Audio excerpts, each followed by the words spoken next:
He was considered the longest-serving cartel boss Mexico has ever seen.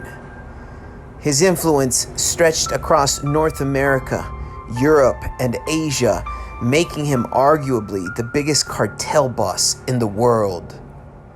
His compadre, El Chapo, was famously caught 3 times before being extradited to the United States, where he is now serving a life sentence and is likely to die.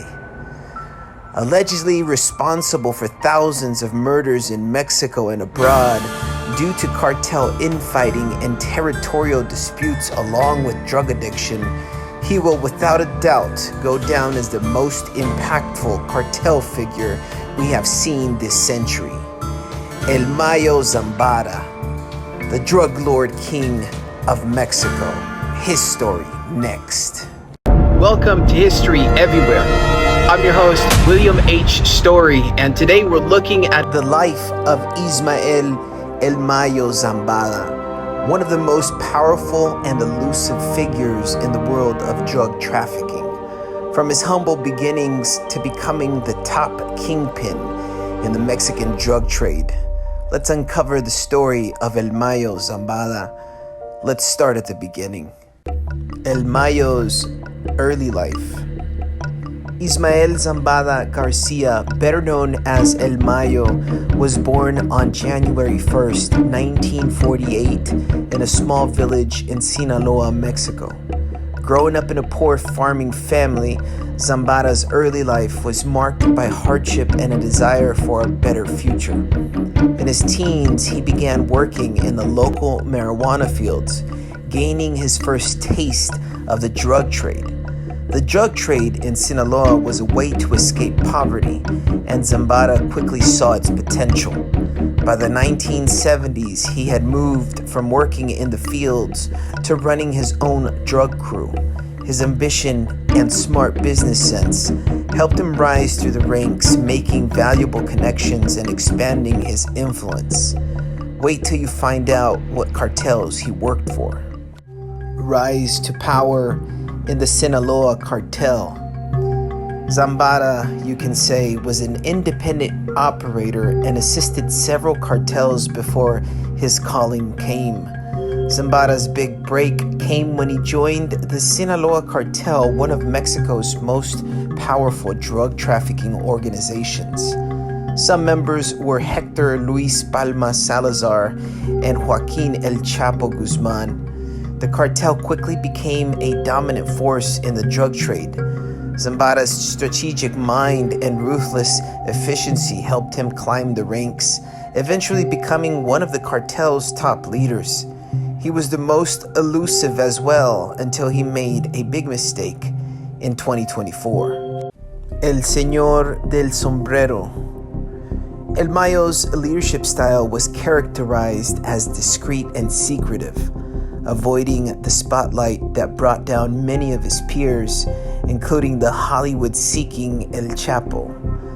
This low-profile approach allowed him to operate more effectively, building huge networks for smuggling drugs into the United States and other countries. His operations extended beyond just cocaine and marijuana, including meth and heroin. He was called El Señor del Sombrero, which translates to the man with the cowboy hat, out of respect due to his love of this style of hat. More coming up. The Cartels Expansion. Under Zambada's leadership, the Sinaloa cartel expanded its reach, establishing a sophisticated network for drug production and business connections.